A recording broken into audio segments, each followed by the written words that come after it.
And we are back, and we just got to start. We got to start off the show one thing and one thing only. Somebody said, go Atlanta.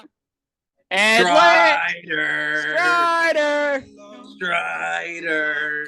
What happened? I got a whole speech ready. What happened? Big black skies over my town. I'm just wondering, Orlando Arcia, buddy. Thank you. What happened? Oh, we got the Harper mug too. Here we go. You got to. Yeah, I know it's stupid. I just gotta see it for myself. I'm in the corner watching you kiss her. Oh, we are back. And as if you can't tell already, I am once again joined by Mr. Blake. Blake, how we doing, buddy? I mean, there's no better feeling in the world right now. What are we talking about? No, there is not. And for Diamondbacks are coming into the bank. They're going to get spanked in the bank. Nobody comes in to Citizens Bank Park and leaves unchanged. No, they're well, maybe the Astros. I mean, I hate to be that guy. We don't talk about that. I hate to be that guy, but I mean, the Astros did seem very fazed by it. But you had to say something. Listen, I'm an unbiased journalist here. Unbiased. The vibes are immaculate, dude. Now they're dead. Now they're dead. No, dude, immaculate vibes all the time, man. Come on. For the second consecutive season, the Philadelphia Phillies have ended the Atlanta Braves season. And how can't you be happy about that? I mean, there's just one word that comes to mind. And what is that? Frauds. Enjoy your 100-win season. No, yeah, Acuna, 40 home runs, 70 stolen bags. What did it mean? Dick. That's what it means. Didn't mean nothing. I mean, that is very historic and very awesome that we got to witness that. But what was he? 1 for 12 in the series? Almost 2 for 12. Nearly 2 for 12 if it wasn't for Yohan Rojas. Oh my God, dude. I damn near had a heart attack. Like, I'm not even kidding. That was the most anxiety I've ever had watching a Phillies game. Mm-hmm. So now I'm prepped. Well, dude, I mean, you've been over 1,000 times, and you know the island in the kitchen. Mm-hmm. I feel like I ran a marathon during the last 3 innings, just pacing around there. It's just one of the most stressful things I've ever experienced as a Phillies sports fan. Yeah. So in this episode, we're just gonna do overview of every single game. Then we're gonna get into the Diamondback series and talk about that. So it's gonna be very fun and meme-filled episode that we got coming towards you. So a lot of trash talk. Let's start with game 1. The Phillies took game 1 down in Atlanta, and we always said before the series we want to split, and we'll get to game 2, but we're starting with game 1. That's the most important game of the whole series. It is because it's we don't win that game, we don't win this series. That was we had, like you just said, we had to take one of the first 2 or both of the first 2. Mm-hmm. But the fact that we got game 1 out of the way, all right, now we're out of this hole, all that pressure's off. You know, we got who pitched that first game? It was Suarez Strider. That was the bullpen game. Well, the bullpen. Yeah, that's right. Well, where he went like 3. Mm-hmm. And he cried in the dugout. Love Ranger, by the way. That was not a slight. Dude, he didn't know. He wanted to go back out. Well, nobody told him before the game it was going to be a bullpen game. And obviously, in hindsight, it was a good move at the time. But I was sitting here being like, what the hell is he doing? Because Ranger is dealing right now. And, you know, I get you have a fresh bullpen and you have Zach Wheeler the next day. But at the same time, looking into the numbers a little bit, Rob Thompson managed that game like an absolute pro because the Braves against I got a Wyatt Woke. No free ads here. It's a woke. Yeah, a woke Weiro. You looked very confused there, but no free ads here. Wyatt. But the I just got grapes as it. Yeah, go off. But you know, you look at what he did, and I don't think I've ever seen a person as capable of Rob Thompson manage a bullpen in the playoffs. Well, and here's the thing too, right?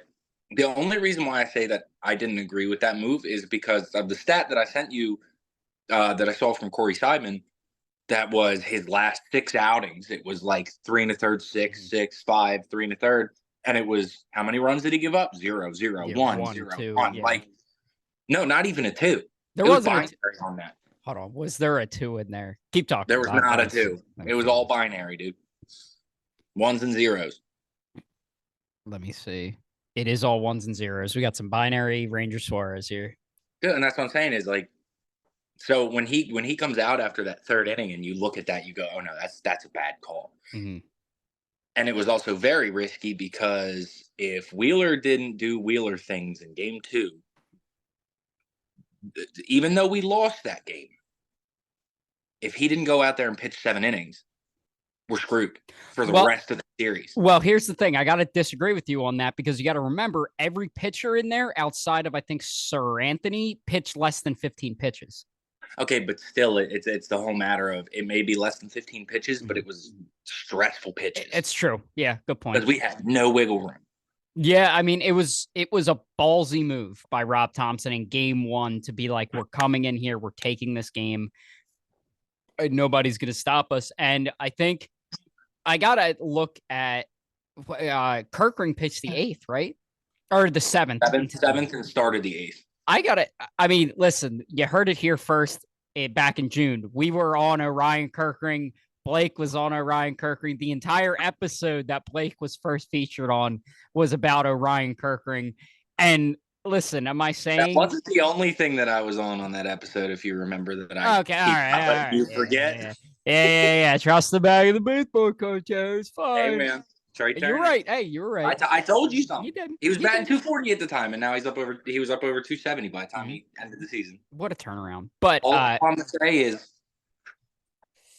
ooh, he's so good. All right. Anyway. Anyway, you got to look at Thompson's trust in a guy like Orion Kirkring in that spot. Obviously, he's on the postseason roster for a reason. And for him to be put into that spot, and yes, it was against the bottom half of the Braves lineup, but the Braves have the type of lineup like the Phillies where 1 through 9, it's guys. The Phillies 9-hole hitter is abysmal right now, but God damn it, he can play a center field.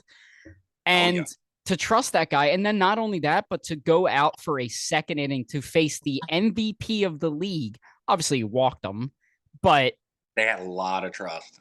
They did. And that's what I love about Rob Thompson, almost to a fault, where he trusts his guys a little too much. Well, and that's it. But he trusts them a little too much, but he knows when to get them out so that no damage is caused. Mm-hmm. I will say, anytime in those later innings you see Alvarado warming up, because it's like the minute danger, you're sending in your best guy. Well, because Alvarado has been just about unstoppable this year. Like, the only person that's stopping him is him when he gets wild and starts walking people like he did in game 5. Did I say anything bad about Alvarado in that brief stint? Maybe. I won't neither confirm nor deny. But and then to not only go into Atlanta with the game plan. I have to talk you off a ledge like 6 times? Yeah, a little bit. Maybe. But I mean, to go down there to Atlanta, game 1, this big, everybody had this series circled, not to bypass the Marlins and what they were accomplished. And I already talked about that at a previous episode. Like, what they did was great this year. Yep. But everybody knew it was going to be Phillies Braves NLDS rematch. And they went down there, bullpen game basically, and not only a bullpen game, but shut them out. And they kicked them in the teeth. And then, they obviously kicked us back in game 2, but we'll get to that. I mean, but they didn't even kick us back, though. No, it was just 2 bad pitches out of their backs were against the wall. They had 5 runs on 4 hits. Yeah. Oh, yeah, that's true. Like, come on. That's why, after that game, I wasn't worried about it. What I mean? I was calm, cool, collected. I said, because now they got to come here. And if they keep going the way they've been going, there was no shot. They had no shot. And, I completely lost my train of thought. Well, I was going to say, too, that when you were talking about the series, this was supposed to be the series of the playoffs. You think about it, you have the scrappy Phillies who just for some reason, the Phillies are the epitome when people are like, "Oh my God, it's the Braves, it's the best offense in MLB history," we just go, "That sign can't hurt me because I can't read," and we just go in there and do what we do. Well, dude, people forget the Phillies won 90 games this year. Like the Phillies are not like the were the best 84 team in win baseball. Diamondbacks. Besides the Braves, the second half They were of the the season, Phillies were the second best team in baseball outside, and the only number one was the Braves. And I even said this. I said this going into the series. I said, yes, the Braves were what, 7-9 against us this year? No, I think they won more. Regardless, every single one of the, or no, I'm sorry, the Phillies were 7-9 against the Braves. I think it was something like that. But those games, it was a coin flip. Like a lot of those games was decided by one run, where if ball landed this way, it's the Phillies, and the ball landed that way, it's the Braves. Like they are very evenly matched despite their record being so different. And that's why this series was so telling, because who is the leader in that Braves locker room? Because we saw it in shambles after game 2.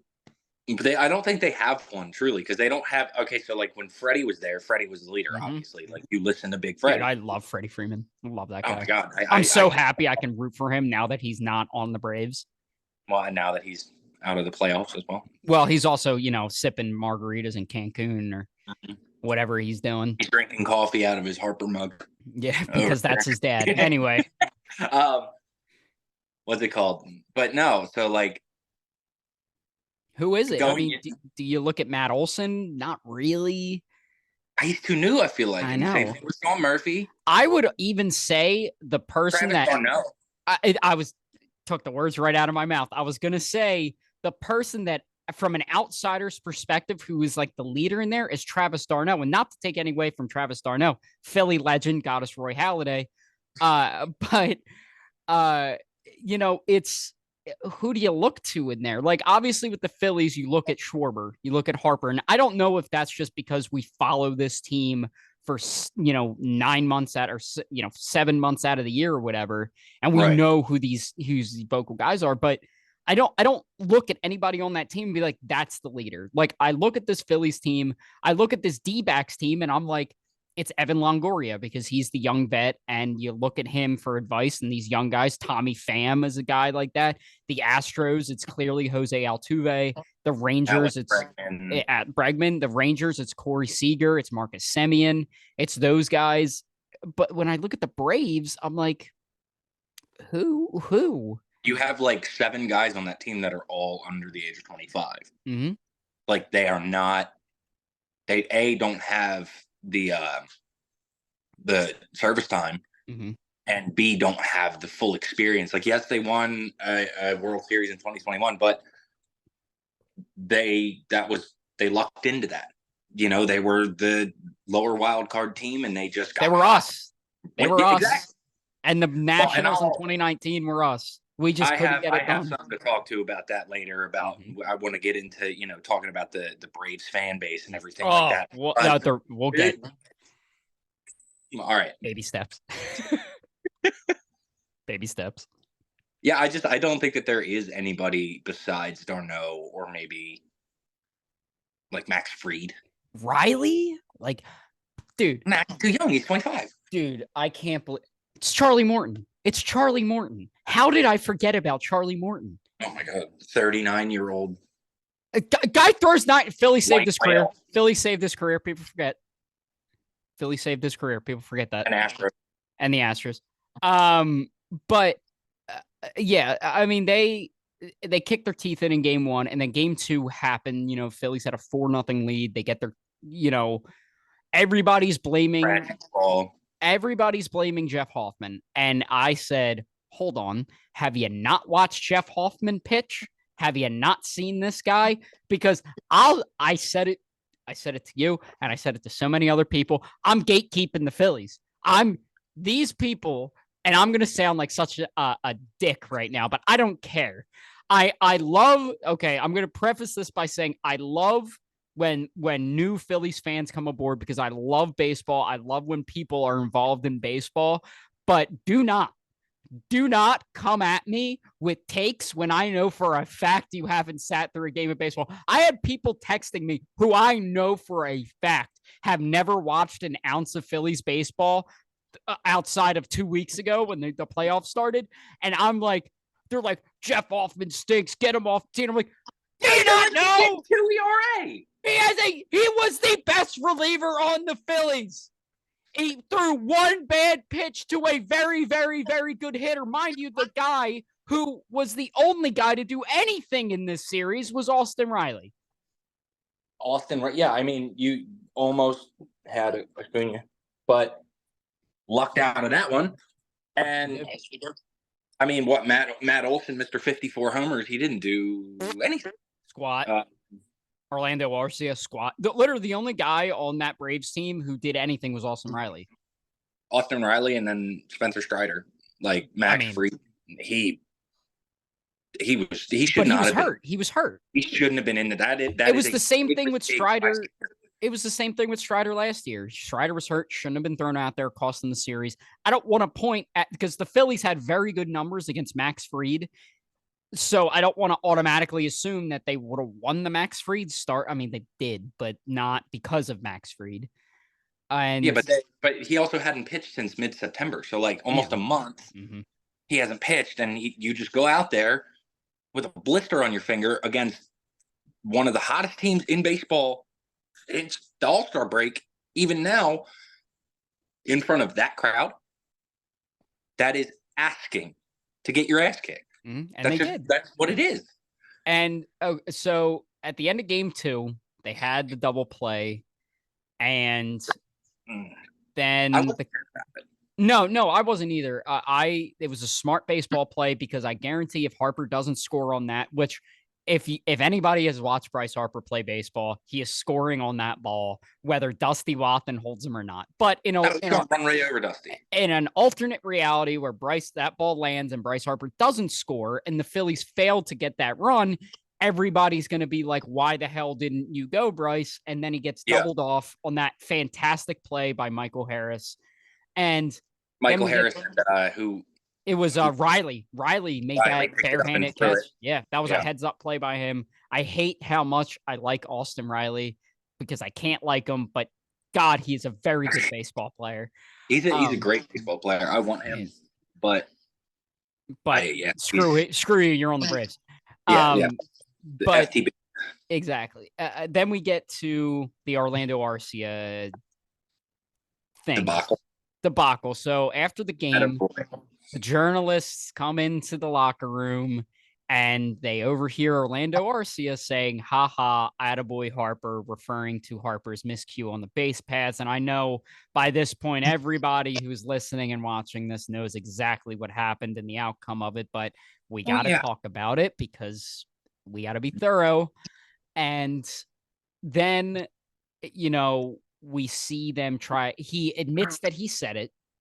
And then he says he wasn't supposed to hear it, therefore admitting that he said it. When the Braves, he's a keyboard warrior. And then you had the media on media dogfights being like, this is a sanctuary in the clubhouse. That was a Travis Darno quote. Gausman was bitching about it. Yeah. What were your thoughts on the comment? And then we'll talk about what happened in game 3 later, but what was your thoughts on like the comment and kind of how Arcia handled it and the Braves side of things? Well, I don't think that the comment was that bad. I think the comment was dumb. Yeah. Because why would you give, first off, if it was anybody but Harper, anybody on that team but Harper, attaboy JT, attaboy Schwarber, attaboy Bohm, you're fine. But you poked the one bear who historically has thrashed your team normally and has the second highest slugging percentage in postseason history, by the way. Second highest in postseason history. And you poke that. That's what you decide to get riled up. Well, you got him. And it wasn't even like it was like Riley or Acuna or somebody who was actually good. It is a guy who has been a career utility guy who caught. And wasn't even involved in the play. Exactly. Like it was like here's the thing. I think it was the how he handled it, which was poor. Was obviously last year you had the Alec Boehm saying I effing hate this place, and then he's like, Yeah. yeah, I admit it, I said it, I didn't mean it. It was just the heat of the moment. Like if Arceus said it was just me joking around, like I have nothing but respect for Harper, like it was just in the moment, enjoying with my teammates. Like Harper's a great Then it's player. over. Then it's over. Like there's no story. It ends. But the fact that he tried to deny it and then admitted that he said it, and like you said, you gave fuel to the guy who has owned your franchise since he debuted in the league, and has 354 against the Braves, and has what did you say? Second highest slugging percentage in Major League Baseball history in the postseason. In the postseason, you pissed that guy off. And now we transition to game 3. He has over a 650 slugging percentage. We get to Philly, tied 1-1. And a lot of Phillies fans were distraught, myself included, we wanted a split in Atlanta, but the way it happened was annoying. I thought the pendulum was going to swing because this Braves offense is as pungent as it is. You get to game 3, and I watched it sort of. My brother has a cleaning business, and I was helping him in an office building, but we had the game on, and I get through the first 2 innings, and I'm like listening to it. I'm like, sweeping up and everything, and then it was the Braves took the lead, and I'm like, shit, Aaron Nola doing Aaron Nola things again. Only gave up 1 though. Only gave up 1. He bent, didn't break. Nola is real, and I told you this. Either what did you call him? Ocnola? Octola. Octola. Octola. Hashtag Octola. Dude, TMR, all that shit. Yeah, and then we get to the moment. You have first and second. Yeah. Back up a little bit, Bucko. Because you got Castellanos doing Castellanos things too. Oh, that is true. To tie the game. How could I forget? Because he gave life back to the bank in that moment because everything was dead. I mean, if you're watching it on TV, it was tight. People are dead. They are like, their sphincters are sphincted in that moment. And he hits that fucking home run. Excuse my language, but he hits that home run, dude. That place exploded. Mm-hmm. And it was just so awesome that it was Nick Castellanos, because I want to write a book of Nick Castellanos quotes this season because it's been awesome. You had the Scooby-Doo stuff at the All-Star game. You have the entire city of Philadelphia adopting Liam Castellanos as their own son. As their mascot. You have just... the son of Philadelphia, dude. The son of Philadelphia, Liam Castellanos. He sensed that it was tight, and he goes, I got you. Launches the first pitch. Wasn't it the first pitch of that inning? It was the first pitch. It was the first back from commercial break too. Yeah. So like the announcers were doing their announcing things, and Castellanos said, "Nah, screw that. I don't got time for this." Tie game, places lifted, and this is when the wheels started spiraling out for the Braves and Bryce Elder. Because I even said to you, I'm like, I refuse to let Bryce Elder come into this ballpark and shove, and I thought he was. Well, what's crazy is because you said you didn't watch it. It was like on and off. Like I had it on, but I wasn't like every single pitch dialed in. His stuff was nasty. Mm-hmm. He was dealing in the first couple innings. And then he let up that home run to Castellanos, and it was just, it's like he completely didn't trust anything that he threw anymore. And he had no command. He wasn't trying to paint like he was before. Now, mind you, the strike zone was god awful. The strike zone, the entire series has been terrible on both sides. But he just tried to throw it right down the middle every single time because it was like he was throwing get me over fastballs, 3-0 count fastballs every time. Mm-hmm. And then every slider he would throw, which his sliders had like 30 inches of break on them. It was just hang right in the middle. And then that's when you get to Harper's at bat, and watching it on TV, the stress, because everybody knew. Mm-hmm. Everybody knew. Yeah. because it's just is Bryce Harper. Like he's Bryce Harper. And he's gonna do something. Like, come on, Bryce, show me what you got. Well, he showed you. He had a moonshot. And then that might be the loudest I've heard the bank even last postseason. Like, yeah, it was. My roommate thinks that it probably showed up on the Richter scale again. Yeah, I mean, I'm so mad at myself because I didn't see it live. I had it on and I was up like a stairway and Connor was down there and I hear the crowd like go nuts and he busted into the stairway being like, Harper 3-run home run. I'm like, yeah. And then we get the picture.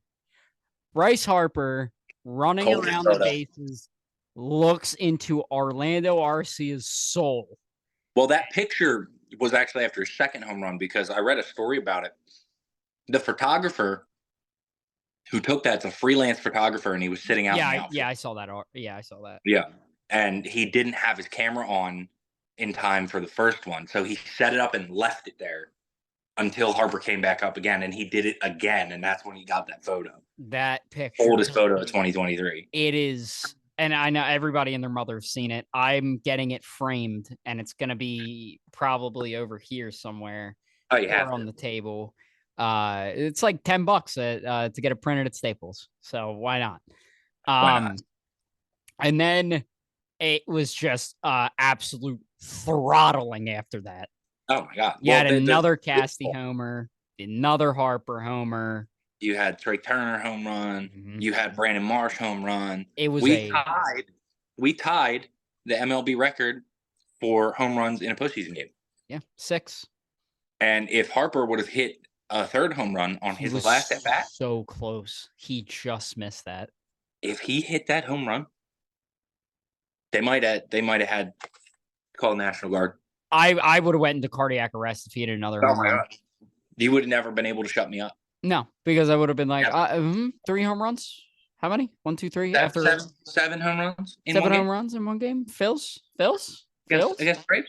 Against Braves, and then it was a throttling. It was an easy game. Nola did his job. He pitched great. It was able to shut him down because how many times have we seen Aaron Nola get a lead and immediately give a run back or 2 runs back or even give up the lead?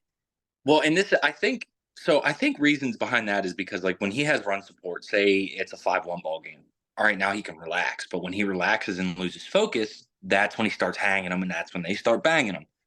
But that's why I say Octola is real, because in the postseason, he can't relax, even if he wants to, because when the crowd gets there, then his adrenaline gets going back up. He can't relax. So now he's dialed in all the time. The moment is not too big for him because that man doesn't have an emotion in his entire body. He's the most straight-faced dude I've ever seen. And he's calm, cool, collected, but focused because he has to be. And that's why when I told you before the playoffs started, you're like, I can't have Nola going in there as my number 2. I'm like, yeah, you can. Because he is going to shove. And I have all confidence in that. In my defense, Aaron Nola had like a 5 ERA. You had everything was on your side for him to suck. Fair enough. Everything. All right. And I just felt in my heart of hearts that he was felt in your loins. Oh my God, the loins were loining. The loins were loining. And the good thing is that you were able to save your bullpen again because the guys were used. You had Nola, Strom pitched in that game, Kirkering, and then Lorenzen closed it out. So you were able to save your dudes. And you got, your back end of your bullpen.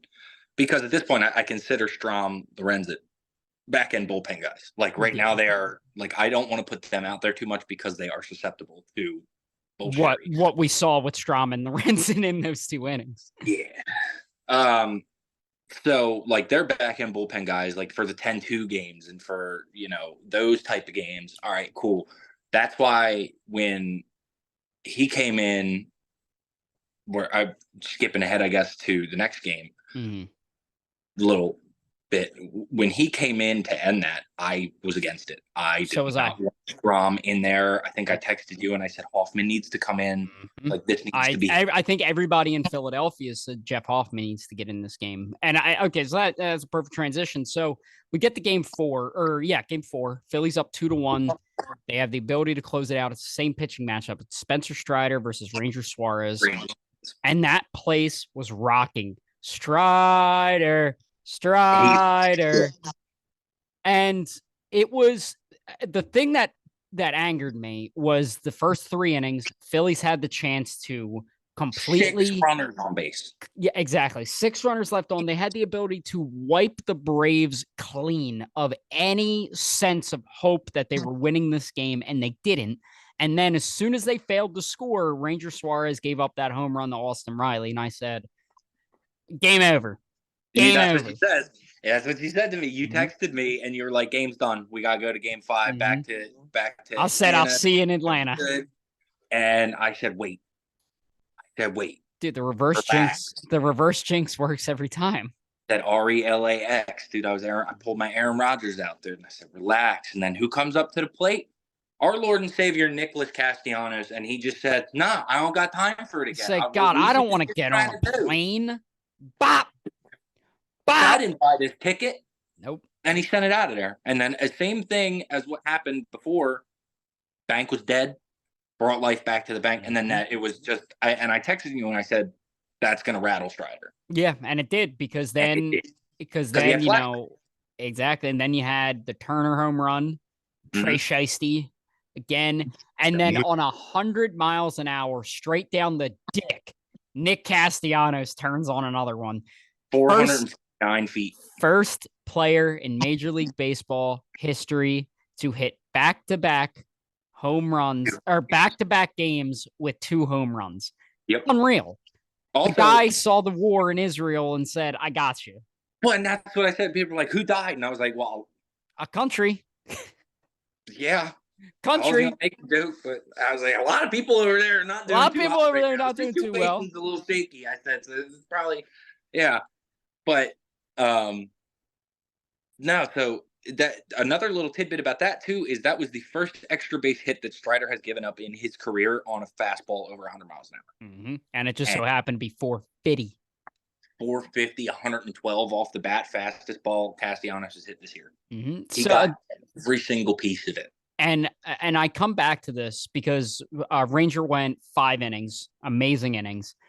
And then you piece together the bullpen after that. Another binary game, too, by the way. Exactly. Yep. You have Alvarado comes out in the 6th.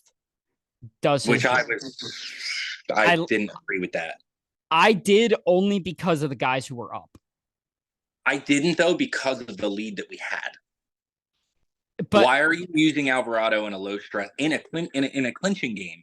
You have to say, give me Sir Anthony, give me I mean, yeah, we did see Sir Anthony for like 6 pitches and he got 2 outs. He had a very, very short leash on him. He did, but that's what I like because it was the lefty. You don't want the left or but then okay, so you get 3 batters. Mm-hmm.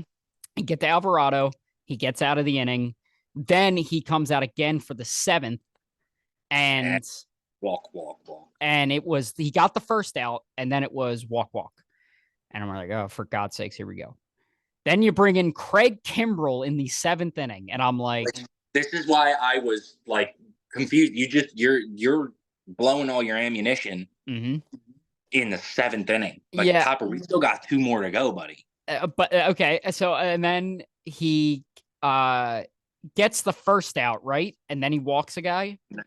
And then he's giving the collective city of Philadelphia a heart attack. Because it is everything that the Braves could have ever wanted in a situation. They're like, here you go. Outs, it's bases loaded, and it is the National League MVP coming up to the plate, Ronald Acuna. Now, he hasn't done anything in this series, but some people look at that and go, he's due. Mm-hmm. He's due. I just don't think Ronald Acuna Jr. is a clutch player in the postseason because if people remember, 2021, Torres ACL did not win a World Series.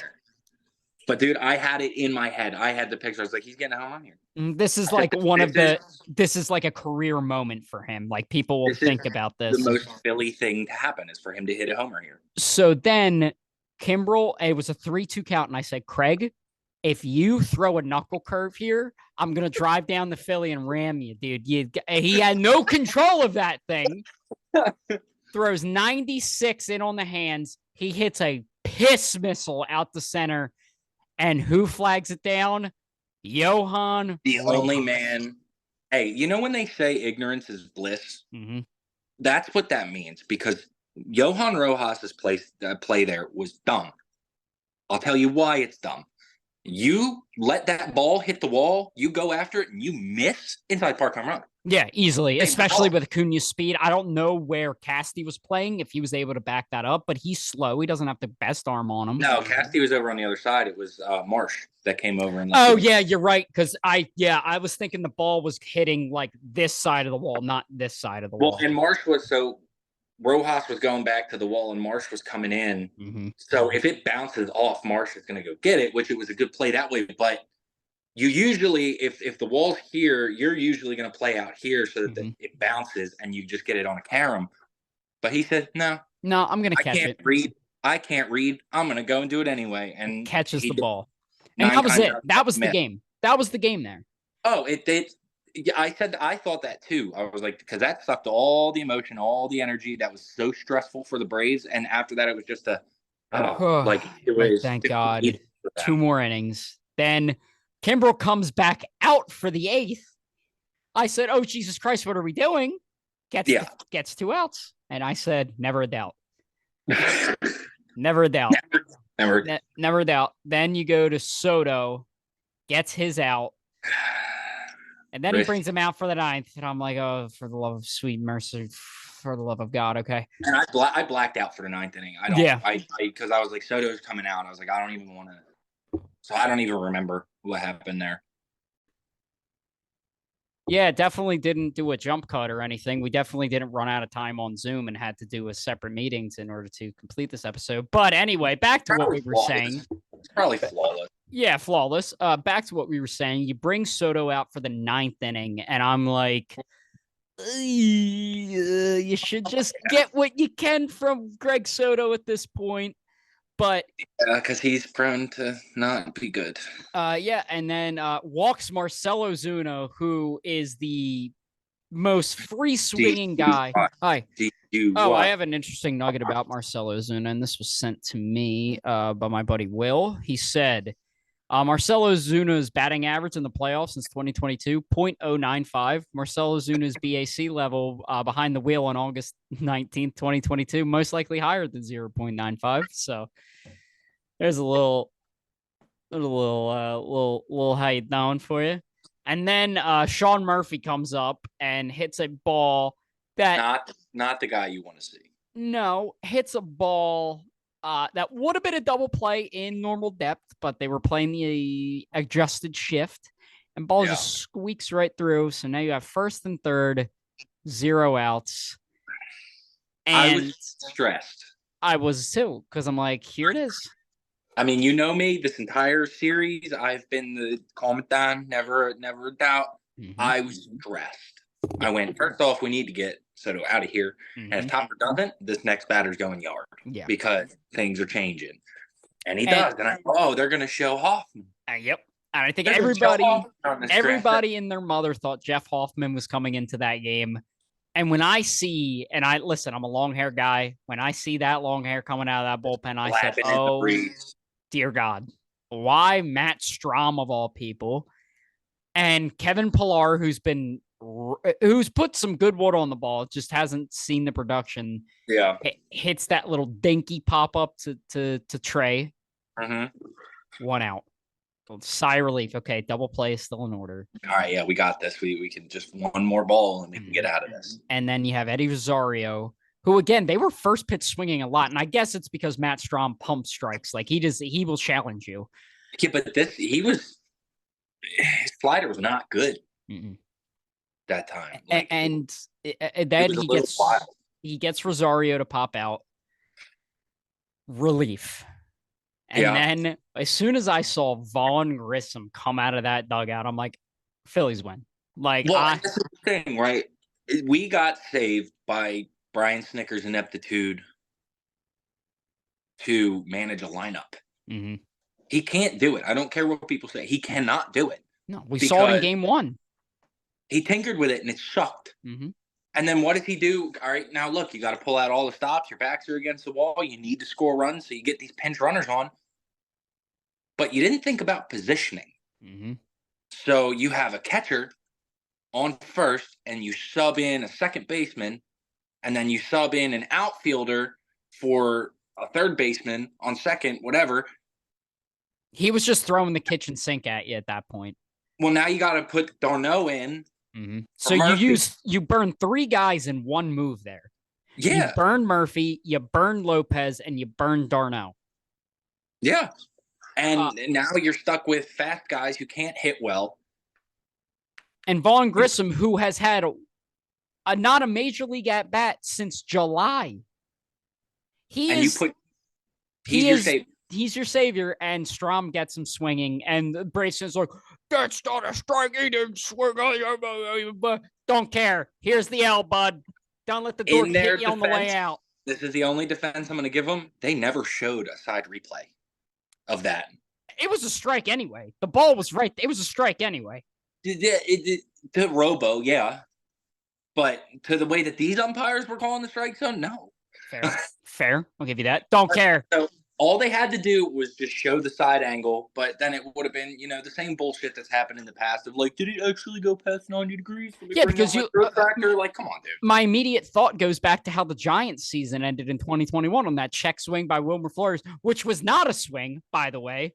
Which was not a swing. Okay, but did you know that there is no established rule for what is and is not a swing? Isn't it just past the plane? That's not the rule? I thought that, dude. That's what we've made up, and that's what they go by, but there is no official written rule on what a check swing is.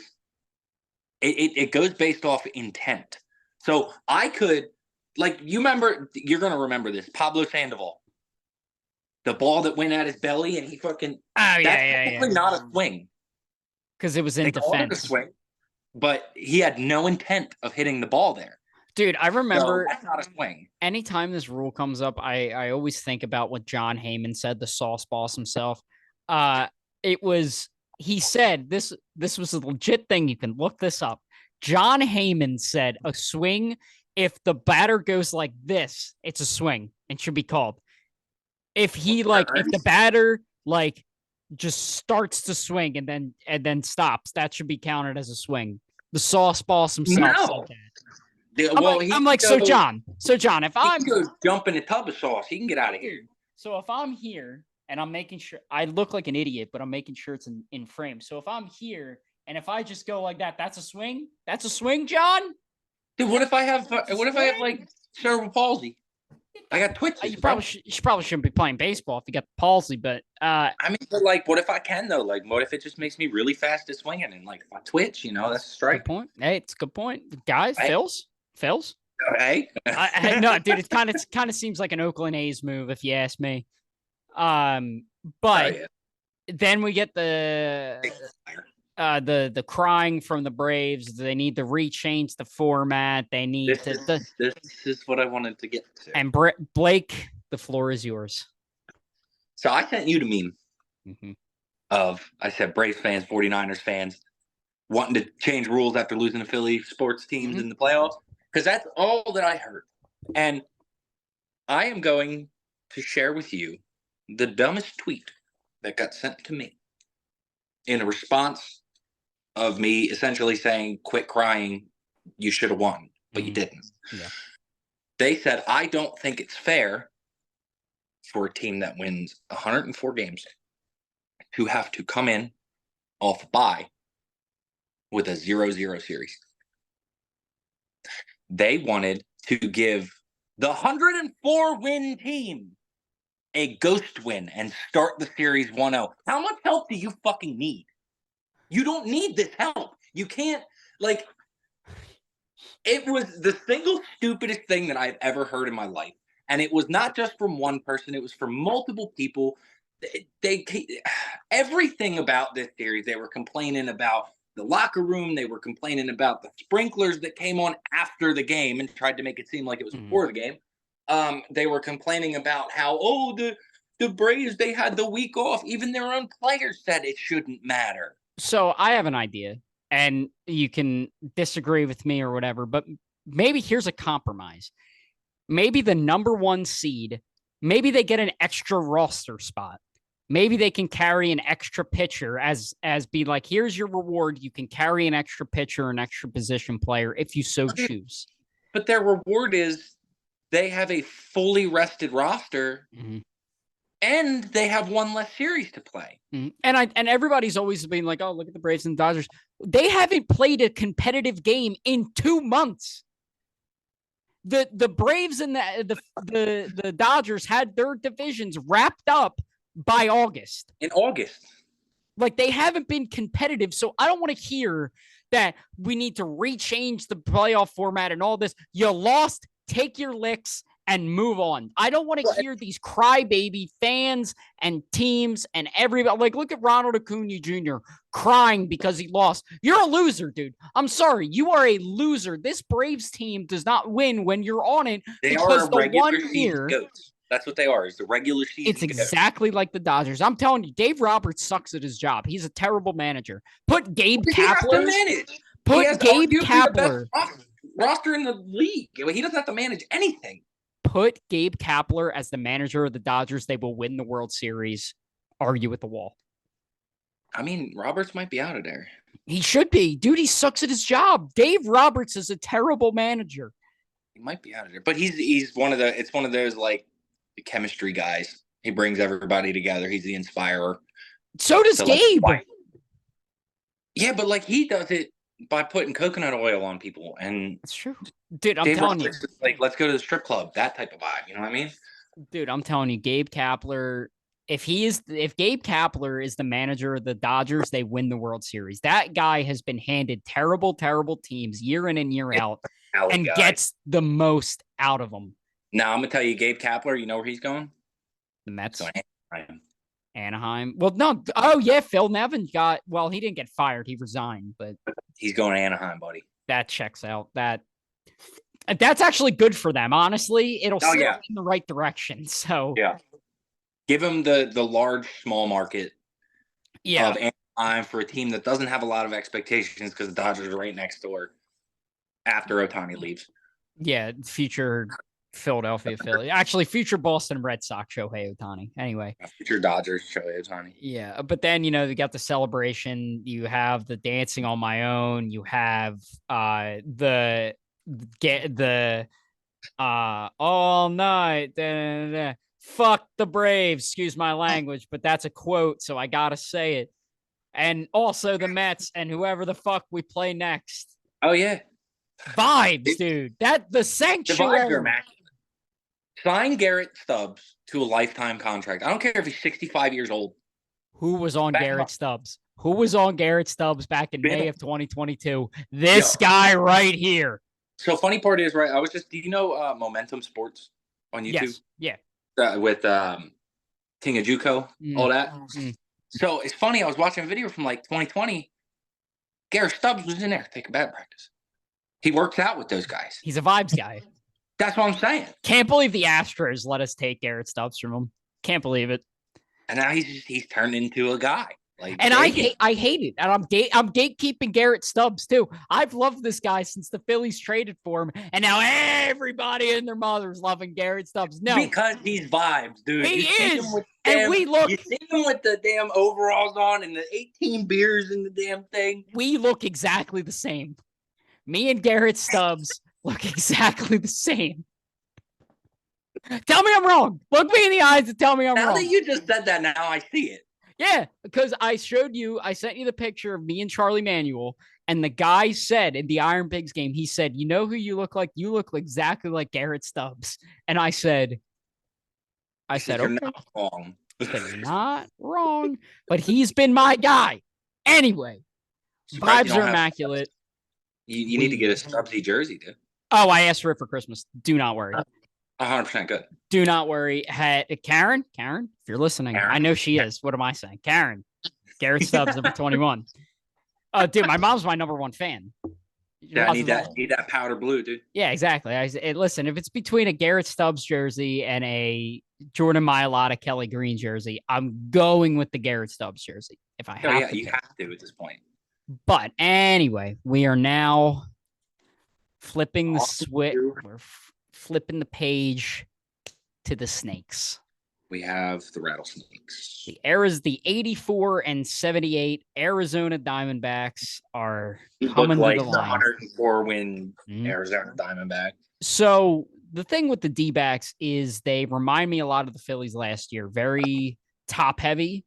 You look at the guys in the lineup: Ketel Marte, Corbin Carroll, who I think is going to win an MVP in the next 3 years. Evan Longoria has turned back. Oh, so help me God. Evan, buddy, if you're listening. Remember 2008? Just forget about that. No, you know what? No, don't forget about that. Choke again. Fair enough. Evan Longoria. You have Christian Walker, who plays the outfield. Tommy Pham, Lourdes Gurriel. You have dudes in that lineup. The rotation, however, is 2 guys. We should have picked up Lourdes Gurriel. Yeah, we should have. But the 2 guys, you have Zach Gallen and Merrill Kelly. Right? No. Well, you also have Fast, or whatever his name is. Yeah, it's Merrill Kelly, right? Merrill Kelly's in there, but then you have the rookie dude, Fast. Who's the guy on the Pirates I'm thinking of? What do you mean? No, isn't there a Merrill Kelly on the Pirates, or am I having like a stroke here?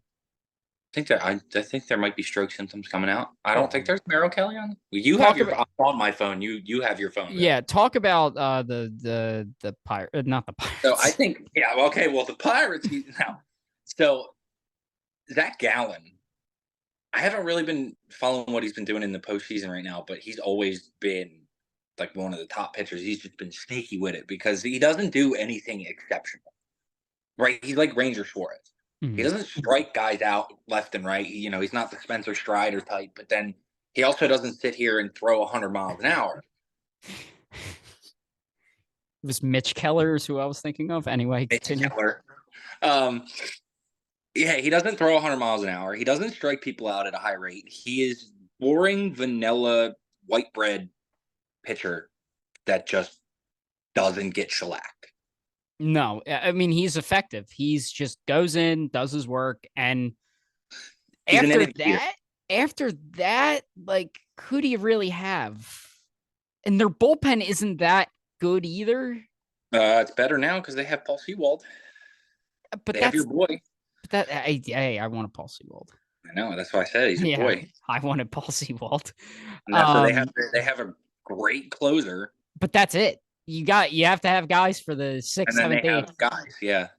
Like, no, I mean, isn't Andrew Chafin on that team, or did they trade him? I thought he was on the Blue Jays. Dude, I'm like 90% sure Andrew Chafin. We're gonna look up the freaking. Just look up their whole bullpen.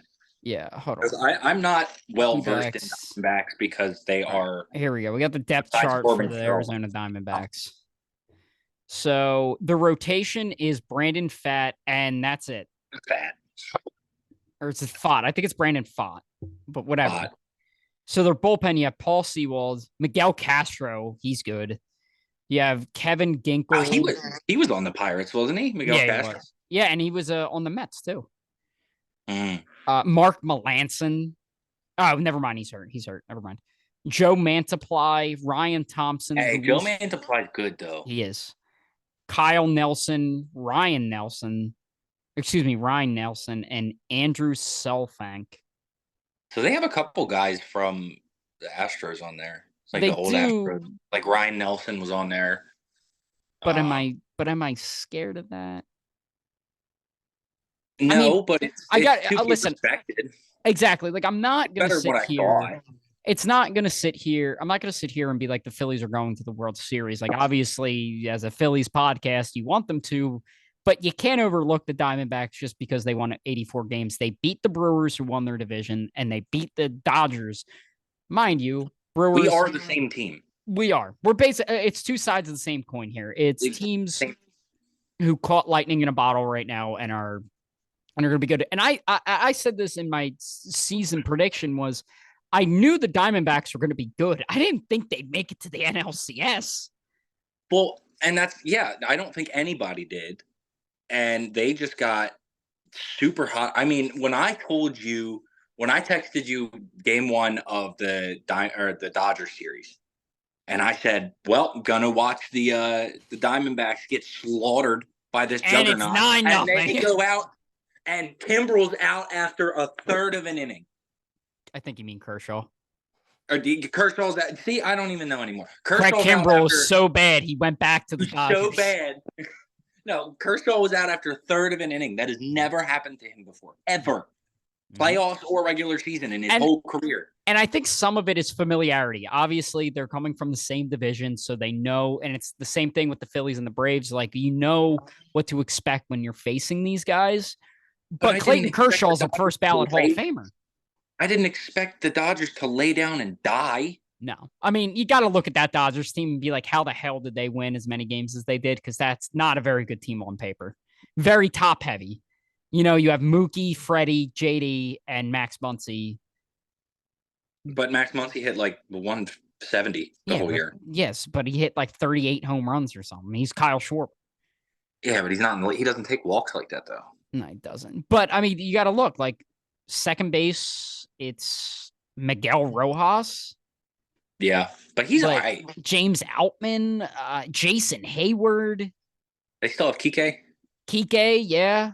Like, how was that team going to be any good? And also, Hayward's having a career year this year. To no one's surprise, though. And I'm shocked they didn't fix Noah Syndergaard. I definitely thought he'd be pumping chundos again after being with the Dodgers. No, he had the most unreal expectation ever. He said I'm just waiting for my fastball to get back to 98. It never's going to. No, you got to adjust. Does Noah Syndergaard pitch another?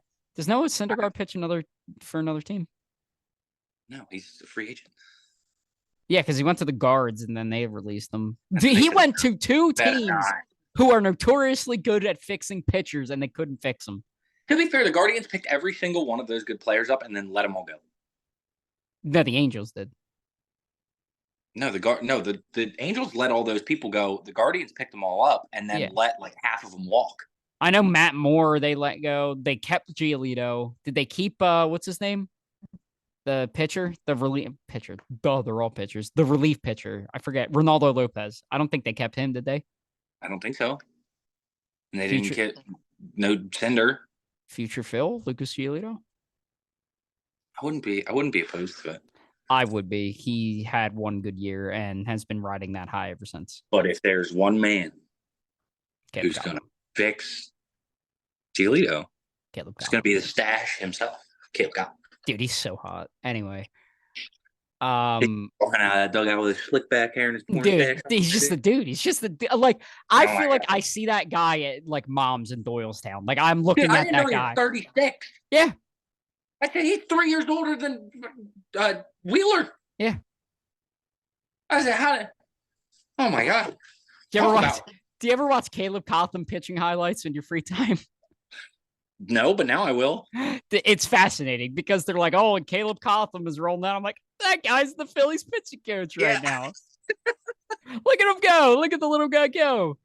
But all right, predictions. If I'm a betting man, we both have the Phillies going on the World Series. I'm scared. I think it's gonna be Phillies in 6. Yep. Simultaneously, Phillies in 6. Because here's the thing, right? I hate the way that this series is set up. Yeah. So we have the first 2 games in Philly. That's cool. That's great. We have 3 games in a row in Arizona, and then the rest of the games at Philly. I'm afraid. We have to win both the first 2. We have to win both the first 2. And here's the thing: you have Gallen and Kelly going games 1 and 2, but then you have Wheeler and Nola. It's going to be a pitcher's duel. But you're going to the jungle. You're going to Philadelphia to start this series. And And listen, again, I'm not taking anything away from the Diamondbacks. What they've done this year is fantastic. They are an 84 win team. And again, that doesn't mean anything right now because they're 4-0 in the playoffs and the Phillies are 4-1 in the playoffs. So but I feel like at the end of the day, you are what your record says you are. Like they exactly. are riding high because they have had the vibes. You know, they went into whatever the Dodger Stadium's called, and they just shut it down. I think it's literally just called Dodger Stadium. So they went into Dodger Stadium and they shut it down. Essentially, they turned the lights off on them. But Dodger Stadium isn't really known for noise. No. And then, Arizona, yeah, I'm pretty sure they play in a dome. They do. Well, a retractable roof. Not very good. No, it's not. So when you look at ticket prices and it's cheaper to buy a plane ticket, fly out to Arizona, buy a ticket for the game there to see it, as opposed to buying a ticket to go to CBP, what fan base is what fan base. The Phillies aren't going to go in with pressure. Arizona might be loud a little bit. They ain't in it like we are. Because the Phillies, they've been there, done that. It's all business. They know what theme they have. I think it's just going to be is Wheeler going to continue to be Wheeler? I think yes. Is Nola going to continue to be Nola? I think yes. Ranger's been fantastic in his postseason career. Then you get to that fourth spot. Would you rather Chris Sanchez or would you rather Taijuan Walker? That's tough. I'm going piggyback. I'm starting with Walker. Just to get the righties in there? Or to get the lefties in there? I'm starting with Walker because he has more experience, and I'm also having Christopher Sanchez come out of the bullpen because he's done that before. So, Taijuan hasn't. But my worry is the first inning with Taijuan. Yeah, but I think all he needs to do is just be a little better, and he's fine. Yeah. So if he gives up 2 runs in the first inning, okay, he gives up 2 runs in the first inning. His run support that we've given him this year has been outstanding. I think you make a good point, and I think what I would do is I kind of agree where I would start with Taijuan just because you get those lefties in there. I don't know how many lefties they have, but if you have those lefties in there and then you have Chris Sanchez, or if you're who's the Diamondbacks man? It's not Torey Lovello, right? No. Why am I thinking of that? Who the hell is if you're the Diamondbacks manager, do you substitute those lefties out? No, because they're your best hitters. I mean, you have Christian Walker, I believe, is a lefty. Corbin Carroll's a switch hitter. So it is Torey Lovello. I was right. It is Torey Lovello. Look at you go. Corbin Carroll's a switch hitter, so it doesn't even matter. It doesn't matter. But he's better from his left side than he is his right. Let's be honest. Oh yeah, he's left-hand dominant. I feel like anytime I see a Corbin Carroll highlight, he's batting left-handed. Is Tommy Pham, is he switched too? No, he's a righty. He's a righty? Yeah. But it's gonna be a difficult. Oh no, I was thinking Buddy on the Mets, their center fielder. Oh, Nimmo? No. The one that came from the Fish. Oh, Marte. Yeah. I was thinking Marte. Dude, former Diamondback, Starling Marte. Former Oakland A, Starling Marte. Hey, you know who should throw out the first pitch game 1? Me, Segura.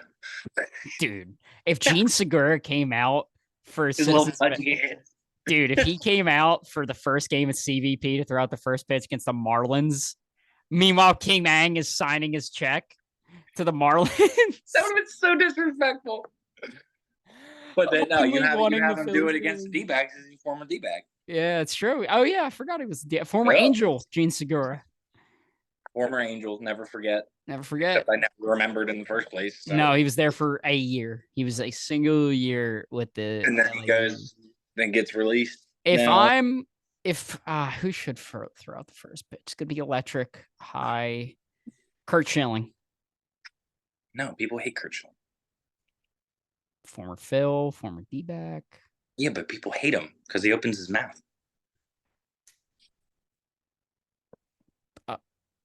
He kind of did have that whole situation that just happened with. Hey, I'm talking about on the field, buddy. I'm talking about on the field. Yeah, but not everybody else is.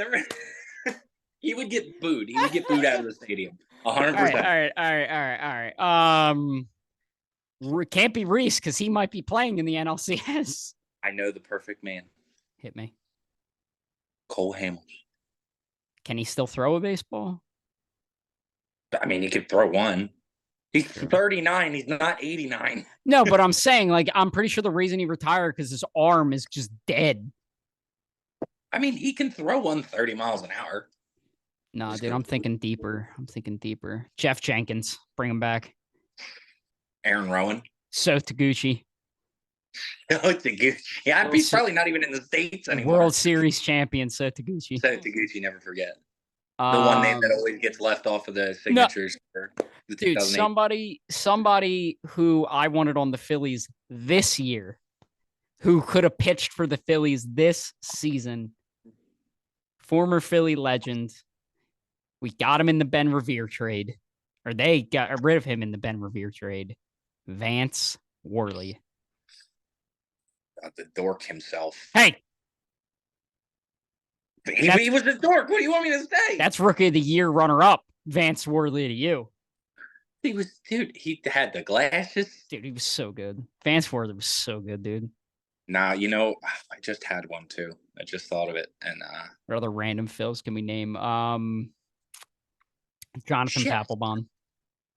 I'll drive down there and punch him in his face myself. I don't even want to see him inside the city limits. Dude, what am I saying? The place would go into absolute chaos if Liam Castellanos came out and threw out the first pitch. That's the one that happened. You're welcome, Phillies PR team. You got to do it. You're welcome. You got to do it. Oh my God, you just made it so easy for him. You're welcome.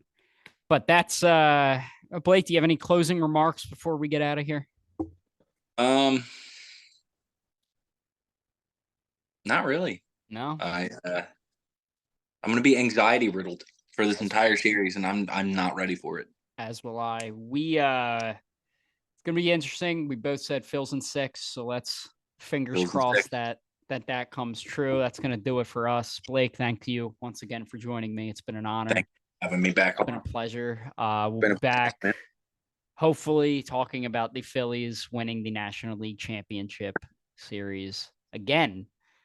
But thank you very much for watching, and we'll see you then.